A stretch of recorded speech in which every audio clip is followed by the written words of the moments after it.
आज रात मैं चाहता हूं कि आप मेरे साथ पवित्र बाइबल में से खोलिए पहला कुरिन्थियों अध्याय 1। आप सभी जिनके पास बाइबल है वह सब खोलिए पहला कुरिन्थियों अध्याय 1। अगर आपको ढूंढने में मुश्किल हो रही है तो मैं बता दूं कि कुरिन्थियों की किताब रोमियो की किताब के बाद में आती है। आप में से कितने लोगों के पास बाइबल है, जरा ऊपर उठाइए। वाह, बहुत बढ़िया, हजारों लोग बाइबल के साथ। पहला कुरिन्थियों उसका पहला अध्याय और वचन 17 से हम पढ़ेंगे। और आज रात मेरा विषय होगा the offence of the cross, क्रूस की ठोकर। क्योंकि मसीही ने मुझे, यहां पौलुस बोल रहे हैं, मसीही ने मुझे बपतिस्मा देने को नहीं वरन सुसमाचार सुनाने को भेजा है, और यह भी शब्दों के ज्ञान के अनुसार नहीं, ऐसा ना हो कि मसीही का क्रूस व्यर्थ ठहरे। संत पौलुस यहां पर कह रहे हैं कि अगर मैं अपना प्रचार चतुराई से करूं, शब्दों के ज्ञान से करूं, तो ऐसा करके मसीही की क्रूस व्यर्थ ठहरती है। पौलुस फिर आगे लिखते हैं कि क्रूस की कथा नाश होने वालों के लिए मूर्खता है। दूसरे शब्दों में कहें तो पौलुस कह रहे हैं कि एक ऐसा संदेश जैसे कि आज मैं आपके लिए यहां पर प्रचार करने वाला हूं कि उन लोगों के लिए जो नाश हो रहे हैं मूर्खता है। यह एक मूर्खता का विषय होगा, यह एक मूर्खता से भरा हुआ संदेश होगा।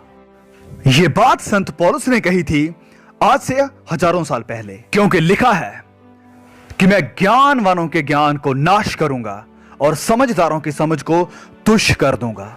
कहां रहा ज्ञानवान, कहां रहा शास्त्री, कहां इस संसार का विवादी? क्या परमेश्वर ने संसार के ज्ञान को मूर्खता नहीं ठहराया? क्या परमेश्वर ने संसार के ज्ञान को मूर्खता नहीं ठहराया? देखिए संसार के ज्ञान को, कहां है ये? हमारे सबसे उत्तम दिमाग बड़े बड़े और बहुत ही प्रभावशाली बॉम्ब बनाने की कोशिश कर रहे हैं, ज्यादा प्रभावशाली मिसाइलें और विनाश कर देने वाली मशीनें, ऐसी मशीनें जो कि पूरी नागरिकता को खत्म कर सकती हैं। हमारा सारा का सारा बुद्धिवाद यानी इंटेलेक्चुअलिज्म, हमारी सारी संस्कृति, हमारा समाज, हमारी सिविलाइजेशन, बाइबल कहती है कि परमेश्वर ने इसे मूर्खता ठहराया है। क्योंकि जब परमेश्वर के ज्ञान के अनुसार संसार ने ज्ञान से परमेश्वर को ना जाना, तो परमेश्वर को यह आशा लगा कि इस प्रचार की मूर्खता के द्वारा विश्वास करने वालों को उद्धार दे। परमेश्वर ने यह मेथड चुना है कि उन लोगों को जो नाश हो रहे हैं, जो सजा के हकदार हैं और जो नरक में जा रहे हैं, उन्हें बचाए। प्रचार करने का और सुसमाचार का प्रचार करने का यह मेथड, विश्वास सुनने से आता है और सुनना परमेश्वर के वचन से। सुसमाचार सुने बिना आप मसीह के पास नहीं आ सकते हैं, क्योंकि यहूदी तो चिन्ह चाहते हैं और यूनानी ज्ञान की खोज में हैं, परंतु हम तो क्रूस पर चढ़ाए हुए मसीह का प्रचार करते हैं, जो यहूदियों के निकट ठोकर का कारण है और अन्य जातियों के निकट मूर्खता है। परंतु जो बुलाए हुए हैं, क्या यहूदी क्या यूनानी, उनके निकट मसीही परमेश्वर की सामर्थ और परमेश्वर का ज्ञान है, क्योंकि परमेश्वर की मूर्खता मनुष्यों के ज्ञान से ज्ञानवान है। यह क्रूस, यह हमारे यीशु मसीह के सुसमाचार का प्रचार। वचन कहता है कि इस पृथ्वी पर जितने भी लोग हैं उन सभी के ज्ञान से ज्ञानवान है। यूनिवर्सिटी के जितने भी प्रोफेसर्स हैं उन सभी से ज्ञानवान है, सभी बुद्धिजीवों से ज्ञानवान है। यह संसार के लिए मूर्खता है, लेकिन परमेश्वर कहते हैं कि यह मूर्खता सारे संसार से ज्ञानवान है। और परमेश्वर की निर्बलता, कमजोरी, क्रूस मसीह की संसार की नजरों में यह एक निर्बलता दिखाई पड़ती है, लेकिन परमेश्वर की निर्बलता मनुष्यों के बल से बहुत बलवान है। हे भाइयों, अपने बुलाए जाने को तो सोचो कि ना शरीर के अनुसार बहुत ज्ञानवान और ना बहुत सामर्थी और ना बहुत कुलीन बुलाए गए, परंतु परमेश्वर ने जगत के मूर्खों को चुन लिया है कि ज्ञान वालों को लज्जित करे, और परमेश्वर ने जगत के निर्बलों को चुन लिया है कि बलवानों को लज्जित करे। और परमेश्वर ने जगत के नीचों और तुच्छों को, जगत के नीचों को, अब सोच कर देखिए थोड़ा, क्रूस एक नीच वस्तु थी, इसे तुच्छ जाना जाता था, लोग इससे नफरत करते थे और मनुष्यों के बीच यह कलंकपूर्ण थी। लेकिन फिर भी परमेश्वर ने इस तरीके को चुना, बुद्धिमानों को लज्जित करने और इस दुनिया को नजात देने के लिए, ताकि कोई प्राणी परमेश्वर के सामने घमंड ना करने पाए। कोई भी व्यक्ति स्वर्ग में खड़ा होकर यह नहीं कह पाएगा कि मैं यहां पर अपने दम पर और अपने कार्यों के दम पर पहुंचा हूं। हम परमेश्वर की उपस्थिति में जाकर यह कहेंगे कि हम इस स्थान पर प्रभु यीशु मसीह की क्रूस के द्वारा आए हैं। हम यहां पर प्रभु यीशु मसीह के क्रूस पर किए हुए बलिदान और उसके मुर्दों में से जी उठने के द्वारा यहां पर पहुंचे हैं। और तकरीबन 800 साल पहले यशायाह ने यह कहा था, वह तुच्छ जाना जाता और मनुष्यों का त्यागा हुआ था, वह दुखी पुरुष था, रोग से उसकी जान पहचान थी और लोग उससे मुंह फेर लेते थे। वह तुच्छ जाना गया और हमने उसका मूल्य ना जाना। और फिर गलातियों में प्रेरित पौलुस कहते हैं कि परंतु हे भाइयों, यदि मैं अब तक खतना का यानी कार्यों का प्रचार आपको करता हूं तो क्रूस की ठोकर जाती रही। संत पौलुस ने अपने हर प्रचार में, अपने हर सुसमाचार के संदेश में यह कहा कि क्रूस के कारण ठोकर है। संत पौलुस ने कहा कि मैं और जो कुछ भी प्रचार करूं उसमें ठोकर नहीं है, लेकिन जब आप क्रूस का प्रचार करते हैं तो ठोकर है। लेकिन हमारे आज के कानों में यह ठोकर का प्रचार बहुत ही अजीब लगता है, क्योंकि देखिए हमारे चर्चेस में बहुत ही खूबसूरत क्रूसें लगी हुई है, हमारे कोट के ऊपर भी कई बार क्रूस लगी होती है, हमारे गले में भी क्रूस होती है, हमारी बाइबल में भी यहां पर क्रूस का निशान लगा होता है। हम कभी भी इसे कलंकपूर्ण या ठोकर के रूप में नहीं देखते हैं, लेकिन बाइबल कहती है कि यह ठोकर का कारण है। यह लोगों के बीच में कलंक है और यह ठोकर है, और यह तुच्छ है और यह नीच है। यह पुरानी भद्दी क्रूस है। यह वो स्थान था जहां पर अपराधियों को सजा दी जाती थी। यह वो जगह थी जहां पर दुष्ट लोग मरते थे। और जब मैं मसीह को क्रूस पर लटके हुए देखता हूं तो मैं यशायाह की तरह कहता हूं कि उसकी ना तो कुछ सुंदरता थी कि हम उसको देखते। और पौलुस कहते हैं कि उसके दिनों में क्रूस एक ठोकर थी। और मैं ये अपनी सेवकाई में भी देखता हूं कि मैं कुछ भी प्रचार करूं यह बहुत मशहूर हो जाता है, यह कानों को प्रसन्न करता है। और जब मैं बाइबल का प्रचार करता हूं, जब मैं प्रचार करता हूं क्रूस का, लहू का, यीशु के जी उठने का, तो यह बनता है ठोकर का कारण। और यह वह चीज है जो लोग सुनना नहीं चाहते हैं, और यह लोगों के लिए मूर्खता है। और यह वह चीज है जिसमें ठोकर है, और यही वह चीज है जो यीशु मसीह के सुसमाचार का प्रमुख हिस्सा है। और बिना क्रूस के उद्धार नहीं है, अपराधों की क्षमा नहीं है। परमेश्वर कहते हैं कि मैं चाहता हूं कि लोग एक स्थान पर आए, और वो है क्रूस। और अगर आप क्रूस के पास नहीं हैं तो आपके पास उद्धार नहीं है, आपके पास माफी नहीं है। क्यों क्रूस एक ठोकर है? कुछ समय पहले ही मैं इसके बारे में सोच रहा था, क्यों क्रूस एक ठोकर है।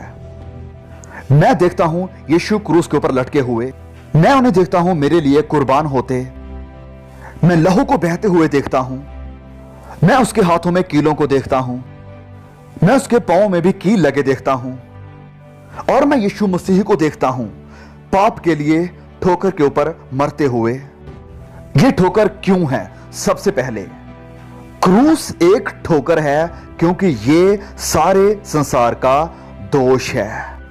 क्रूस दुनिया को कहती है कि आप एक गुनहगार हैं। क्रूस उस अपराधी से कहती है जो यीशु के साथ लटक रहा था कि तुम एक पापी हो और तुम्हें पश्चाताप करना होगा। और उस अपराधी ने अब पश्चाताप किया और पापों का इकरार किया और कहा कि जब तू अपने राज्य में आए तो मुझे याद करना। और प्रभु यीशु ने उसकी तरफ देखा और कहा कि आज ही तू मेरे साथ स्वर्ग में होगा। यीशु ने उसे वहीं पर उसी वक्त माफ कर दिया, लेकिन उससे पहले क्रूस ने उसे दोषी ठहराया कि तू एक पापी है और तुझे पश्चाताप करना होगा। वह सिपाही जिसने उसे क्रूस पर चढ़ाया था, क्रूस ने उस सिपाही से कहा कि तू एक पापी है, और उस सिपाही ने कहा कि हां, सच में यह परमेश्वर का बेटा था। क्रूस ने हेरोदेस से कहा कि तू एक अधर्मी पुरुष है और तू व्यभिचार में है। और क्रूस आज रात आपको भी आपके गुनाहों के बारे में बोल रही है, आपके व्यभिचार के पाप के बारे में। पवित्र बाइबल इस व्यभिचार के पाप की कड़ी निंदा करती है। यह आज की दुनिया का सबसे बड़ा गुनाह है। यह वही पाप है जिसकी वजह से सदोम और अमोरा का नाश हुआ था। यह वही घिनौना पाप है जिसकी वजह से इन दो शहरों के ऊपर आग और गंधक बरसी थी। ये वो पाप हैं जिससे परमेश्वर नफरत करते हैं। और परमेश्वर कहते हैं जो कोई भी किसी दूसरी व्यक्ति के बारे में, व्यभिचार के बारे में सोचे अपने हृदय में, उसने उसके साथ व्यभिचार कर दिया। और क्रूस ने हेरोदेस से कहा कि तू व्यभिचार में रह रहा है और इसके कारण परमेश्वर तुझे सजा देंगे अगर तू पश्चाताप नहीं करता है तो। और हेरोदेस को यह पसंद नहीं आया, उसने विद्रोह किया, उसने क्रोध किया, और ये सब उसने किया उस क्रूस के खिलाफ जो उसका जमीर बना और उसे एहसास करवाया। और आज रात देख रहे कई लोग भी शर्मिंदा हैं क्योंकि आप जानते हैं कि आप भी इस पाप में हैं। एक और व्यक्ति को देखिए, कैफास, घमंडी, अकड़बाज, बहुत चतुर, यह बुजुर्ग बुद्धिजीवी बहुत घमंड में था। और क्रूस ने इस केफास से कहा कि तुम एक पापी हो। केफास, तू एक मजहबी लीडर है लेकिन है पापी। यीशु ने निकोदेमस से कहा था कि जब तक कोई इंसान नए सिरे से पैदा ना हो ले, वह परमेश्वर के राज्य में प्रवेश नहीं कर सकता। और आज रात मैं आपसे कहना चाहता हूं, आप शायद कोई संडे स्कूल के टीचर ही क्यों ना हो, अगर आप सेवक हैं या पास्टर हैं या किसी बड़े चर्च के अगुए, जब तक आपका रिश्ता व्यक्तिगत रूप में यीशु के साथ नहीं है तो इस सब का कोई भी मायने नहीं है। हमारे यहां अगर देखा जाए तो बहुत से मजहबी लोग हैं, हमारे यहां बहुत से ऐसे लोग हैं जो रिलीजन के साथ संबंध रखते हैं, बहुत से लोग हैं जो वर्शिप करते हैं, लेकिन यह सच्ची आराधना नहीं है। फरीसी लोग सप्ताह में 2 बार उपवास करते थे, वह दशमान देते थे, वह ऑर्थोडॉक्स थे और इस वचन को शुरुआत से लेकर आखिर तक अच्छी तरह से जानते थे। लेकिन फिर भी यीशु ने उनके अंदर पाखंड को देखा और उनका सामना किया और उनसे कहा कि उन्हें उद्धार की जरूरत है, और उनसे कहा कि न्याय के दिन वह मेरे सामने आएंगे और मैं उनसे कहूंगा, हे कुकर्म करने वालों, मुझसे दूर चले जाओ, मैंने तुम्हें कभी नहीं जाना। केफास एक मजहबी लीडर था, लेकिन उसने यीशु को क्रूस पर चढ़ाने की प्लानिंग की। घमंड, पूरी दुनिया में इतना बुरा घमंड और कोई नहीं है जितना बुरा घमंड मजहब का है। मुझे घमंड है अपने मजहब पर। हम घमंड करते हैं उन सारी मजहब की चीजों पर जो हम बाहरी तौर पर करते हैं, जबकि अंदरूनी तौर पर घमंड, जेलसी, नफरत और विरोध से भरे हुए हैं।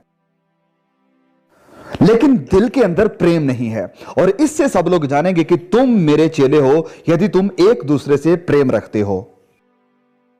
क्या हम प्रेम रखते हैं? और उनके फलों से तुम उन्हें जानोगे। और आत्मा के फल ये हैं, प्रेम, आनंद और शांति। अगर मैं किसी ऐसे इंसान को देखूं जो अपने मसीह भाई बहनों के साथ मोहब्बत नहीं रख सकता है, तो मुझे यह संदेह होगा कि क्या वह इंसान क्रूस के पास आया है। यह मैंने नहीं रखता है कि वह कौन है और वह विश्वास का दावा करता है, क्योंकि बाइबल कहती है कि शैतान भी विश्वास करता है और वह थरथराता भी है।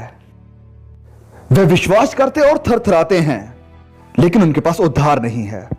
पिलातुस को देखिए, क्रूस ने पिलातुस से कहा कि तुम एक डरपोक हो। पिलातुस, तुम डर और कायरता से भरे हुए हो।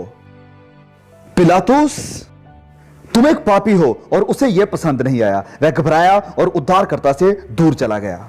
फिर यहूदा को देखिए, क्रूस यहूदा से कहते हैं कि यहूदा तुम लालची हो और लोभ एक मूर्ति पूजा है। यहूदा यीशु की सेवकाई में उसके साथ था। उसने वे सारे संदेश सुने जिनका यीशु ने प्रचार किया और उसने बपतिस्मा भी दिया लोगों को। यहूदा यीशु के साथ साथ रहता था, यीशु के साथ उसने बहुत सारा सफर भी किया। यहूदा यीशु के बहुत नजदीक था, लेकिन फिर भी यहूदा का अंत विनाश हुआ। यहूदा हर वक्त लोभ से भरा हुआ था।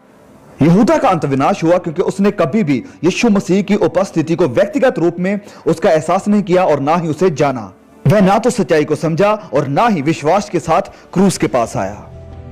और यह संभव है उस कलीसिया के साथ जुड़ना जिसकी स्थापना यीशु ने की है। यह संभव है कि आप सारी मजहबी संस्थाओं का हिस्सा हों और यहूदा की तरह जो यीशु के साथ उसकी सेवकाई में उसके साथ चलता फिरता रहा, फिर भी नाश हुआ। यह एक कारण होना चाहिए हमें अपने आप को परखने का, ताकि हम जाने कि हम कहां पर हैं। तो जैसे आपने देखा है और हम सब समझते हैं कि क्रूस इन सारे व्यक्तियों को कहती है कि तुम पापी हो। और जब पौलुस ने गवर्नर फिलिक्स के सामने क्रूस का प्रचार किया, लिखा तो फिलिक्स ने बेईमान होकर उत्तर दिया कि अभी तो तू जा, अवसर पाकर मैं तुझे फिर बुलाऊंगा। फिलिक्स ने उसे नजरअंदाज करने की कोशिश करी। क्यों? फेस्तुस ने पौलुस से कहा, जब पौलुस ने उसे क्रूस का प्रचार किया, कि तू पागल है पौलुस।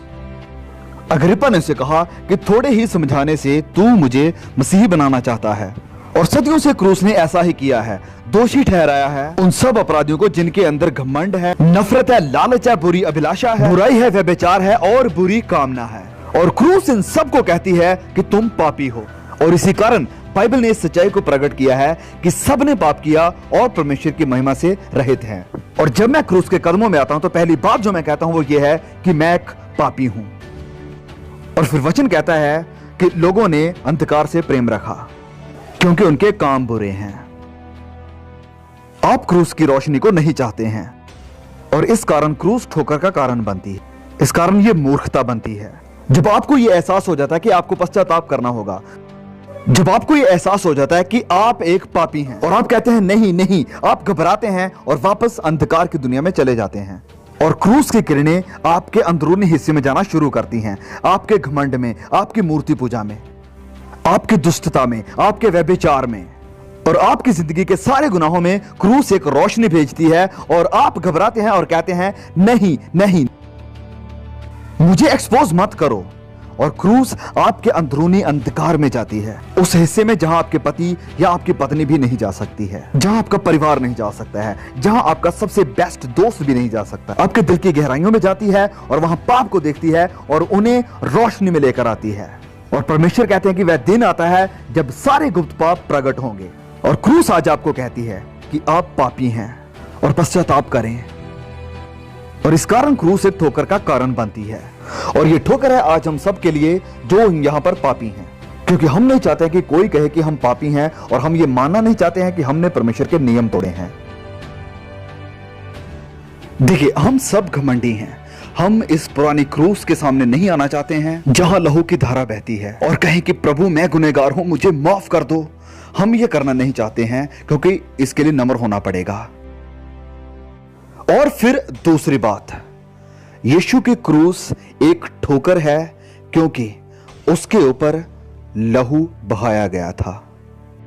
हम बात करते हैं लहू बहाने की, वह ऐसा विश्वास जहां पर लहू बहाया जाता है और कुछ लोग इसे पसंद नहीं करते हैं और इस कारण यह एक ठोकर बन जाती है। लेकिन पवित्र बाइबल कहती है कि शरीर का प्राण लहू में रहता है। अब पवित्र बाइबल यीशु के लहू के बारे में 8 बातें कहती है।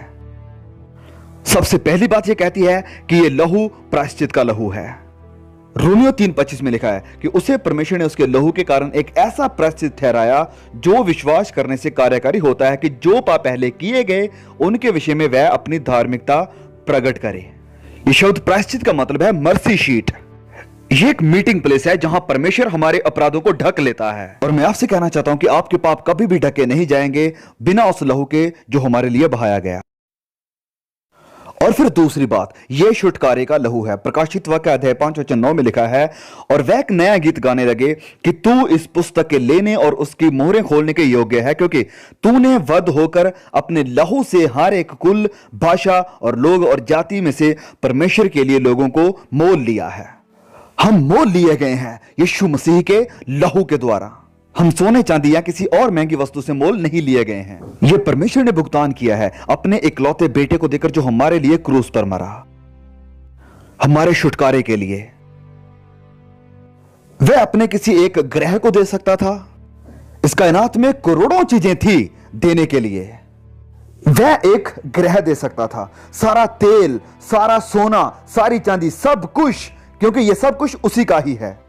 लेकिन उसने ऐसा नहीं किया। उसने अपने इकलौते बेटे को दिया जिसने लहू बहाया उस क्रूस के ऊपर। और यह एक ठोकर बन जाती है उस लहू के कारण। लेकिन यही एकमात्र रास्ता है जिसके द्वारा आप परमेश्वर को मिल सकते हैं और माफी को हासिल कर सकते हैं। अगर आप पापों से माफी चाहते हैं, अगर आप स्वर्ग में जाना चाहते हैं, तो आपको इस लहू के जरिया से आना होगा। और फिर तीसरी बात, यह लहू शुद्ध करता है। इब्रानियों अध्याय 9:22 में लिखा है, और व्यवस्था के अनुसार प्राय सब वस्तुएं लहू के द्वारा शुद्ध की जाती हैं और बिना लहू बहाए क्षमा नहीं होती। वचन कहता है कि बिना लहू बहाए पापों की क्षमा नहीं होती है। आप इसे कैसे समझा पाएंगे? आपको आदि बाइबल को फाड़ना पड़ेगा अगर आप लहू को बाइबल से निकालना चाहते हैं। तो सब इसी में है। और यह वचन सिखाता है कि बिना लहू बहाए पापों की क्षमा नहीं होती। और तीसरी बात, यह लहू हमें परमेश्वर के निकट लाता है। इफिसियों अध्याय 2:13 में लिखा है, पर अब तो मसीह यीशु में तुम जो पहले दूर थे, मसीह के लहू के द्वारा निकट हो गए हो। दूसरे शब्दों में कहे तो हमें हमारे अपराधों ने परमेश्वर से दूर किया था, और वचन कहता है कि तुम परमेश्वर के साथ मिलाप करो। लेकिन यह सब कैसे हो सकता है? आपकी जिंदगी में एक खाली जगह है। आपकी जिंदगी के अंदर कुछ खालीपन है, कुछ अधूरा, और आप शांति, आनंद और खुशी की तलाश में हैं। लेकिन आप इस संतुष्टि को, इस संपूर्णता को बिना यीशु मसीह के द्वारा किसी और चीज में नहीं पा सकते हैं। और ना ही परमेश्वर के साथ मिलाप किए बिना, क्योंकि देखिए आप परमेश्वर के स्वरूप पर बनाए गए हैं ताकि उसके साथ मिलाप करें, और बिना परमेश्वर के आपकी जिंदगी में कभी भी आनंद और शांति और खुशी नहीं हो सकती। और परमेश्वर के साथ मिलाप करने का एक ही रास्ता पवित्र वचन में बताता है कि यीशु के बहाए हुए लहू के द्वारा। अब चौथी बात, यह धार्मिकता का लहू है। रोमियो 5:9 में लिखा है, सो जबकि हम अब उसके लहू के कारण धर्मी ठहरे तो उसके द्वारा क्रोध से क्यों ना बचेंगे। धर्मी ठहरे, धर्मी ठहरने का मतलब क्षमा किए जाने से बहुत बड़ा है। क्षमा काफी नहीं है, मुझे धर्मी भी ठहरना पड़ेगा कि जैसे मैंने कभी कोई पाप किया ही ना हो, जैसे कि मैंने कभी एक भी पाप ना किया हो। परमेश्वर मेरे अतीत को साफ कर देता है, वह मेरे पापों को भुला देता है, वह मेरे अपराधों को समुद्र की गहराई में फेंक देता है। क्यों और कैसे? धर्मी ठहरे, वचन कहता है कि उसके लहू के द्वारा। और पांचवी बात, यह मिलाप का लहू है। कुलुस्सी अध्याय 1:20 में लिखा है, और उसके क्रूस पर बहे हुए लहू के द्वारा मेल मिलाप करके आप शांति की तलाश में हैं। सही बात है ना? आप आनंद और शांति को चाहते हैं अपने दिलों में, आप परमेश्वर के साथ, अपने लोगों के साथ, अपने अंदर शांति को चाहते हैं। आप शांति की तलाश में हैं, आप मनोवैज्ञानिकों के पास गए हैं, आपने वो सारी किताबें पढ़ ली जिनके ऊपर लिखा हुआ था पीस यानी शांति। ओके, तो मैं आपको बताना चाहता हूं कि आप शांति कैसे पा सकते हैं, और मैं कहना चाहता हूं कि इससे बाहर कहीं भी सदा की शांति नहीं है। आप शांति को हासिल कर सकते हैं क्रूस के पास से, और सिर्फ वहीं से। और फिर यह प्रवेश का लहू है। इब्रानियों अध्याय 10:19, सो हे भाइयों, जबकि हमें यीशु के लहू के द्वारा उस नए और जीवते मार्ग से पवित्र स्थान में प्रवेश करने का हयाव हो गया है। और जब हम परमेश्वर की उपस्थिति में आते हैं, जब मैं परमेश्वर की उपस्थिति में आता हूं, तो मैं फरीसियों की तरह नहीं आता हूं कि देखो प्रभु, मैं दूसरे लोगों की तरह पापी नहीं हूं, प्रभु मैंने लाखों लोगों को प्रचार किया है, प्रभु मैं एक अच्छा इंसान हूं, मैं नम्र होने की कोशिश करता हूं, सच्चाई बताने की कोशिश करता हूं, पड़ोसियों से अपने जैसा व्यवहार करता हूं, मैं ये सब कुछ करता हूं, और प्रभु मैं स्वर्ग जाने के लायक हूं। नहीं, वह मुझे रिजेक्ट कर देगा। जब मैं उस दिन उस न्याय के सामने खड़ा होता हूं, तो मैं सिर्फ एक ही चीज की चाह करूंगा कि एक दिन मैं विश्वास के साथ उस क्रूस के पास गया और अपना जीवन यीशु को दिया, और मेरे अपराध उसके लहू के द्वारा धोए गए। और स्वर्ग जाने के लिए सिर्फ यही मेरी उम्मीद है। मैं स्वर्ग इसलिए नहीं जाऊंगा कि मैंने बहुत से लोगों को प्रचार किया या फिर मैं एक अच्छा इंसान हूं। मैं स्वर्ग जाऊंगा सिर्फ और सिर्फ यीशु मसीह के ऊपर विश्वास के द्वारा, क्योंकि उसने मेरे लिए अपना बलिदान दिया है। और फिर ये वो लहू है जो हमें सब पापों से शुद्ध करता है। पहला यूहन्ना 1:7, और उसके पुत्र यीशु का लहू हमें सब पापों से शुद्ध करता है। मार्टिन लूथर को एक बार शैतान ने उसके सारे पाप याद दिलाए और उसे परेशान किया। क्या बस यही है? लूथर ने पूछा। नहीं नहीं, और भी बहुत है, शैतान ने कहा, और बहुत से पाप उसे गिनाने लगा। बस यही है? शैतान ने कहा, हां, तो फिर अब क्या? और फिर मार्टिन लूथर ने कहा, इनके नीचे सब लिख दो, क्योंकि यीशु का लहू शुद्ध करता है सारे पापों से।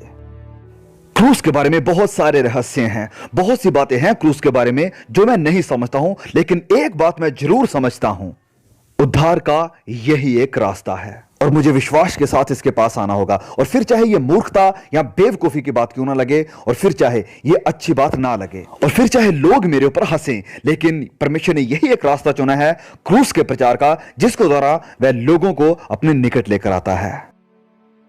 अब भले ही ये एक ठोकर है, ये मूर्खता, ये ठोकर, ये कलंकपूर्ण वस्त्र जिसे क्रूस कहा जाता है, एक बहुत खूबसूरत चीज बन जाती है। तो ये एक परमेश्वर की योजना से रची गई ये क्रूस एक नई जिंदगी, महिमा, आनंद, शांति और प्यार का कारण बन जाती है, जो सदा के लिए रहेगी, और आप अनंत जीवन को हासिल करते हैं।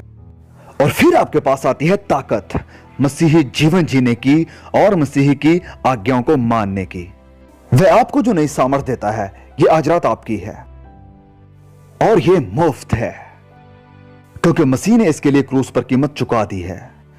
मैं आप सबसे आज कहता हूं कि इसे ग्रहण करें, और मैं आपसे कहना चाहता हूं कि इसे नजरअंदाज करने का खतरा भी है, क्योंकि आप मसीह के पास तभी आ सकते हैं जब परमेश्वर आपसे बात कर रहा है, और आज वह आप में से बहुतों से बात कर रहा है। यह आपका पल है, आपका समय है कि आप अपना जीवन उसे दें, और अभी नहीं तो शायद कभी नहीं। बाइबल कहती है कि जो बार बार डांटे जाने पर भी हट करता है, वह अचानक नाश हो जाएगा और उसका कोई भी उपाय काम ना आएगा। परमेश्वर की दया को आप नजरअंदाज ना करें। वह आपके लिए क्रूस पर कुर्बान हुआ, उसने अपना लहू बहाया, उसने आपसे बहुत प्यार किया, उसने मुझसे बहुत प्यार किया कि वह मरने के लिए तैयार था, और आप इसे नजरअंदाज ना करें। और मैं आप सबसे कहता हूं कि पश्चाताप करें अभी।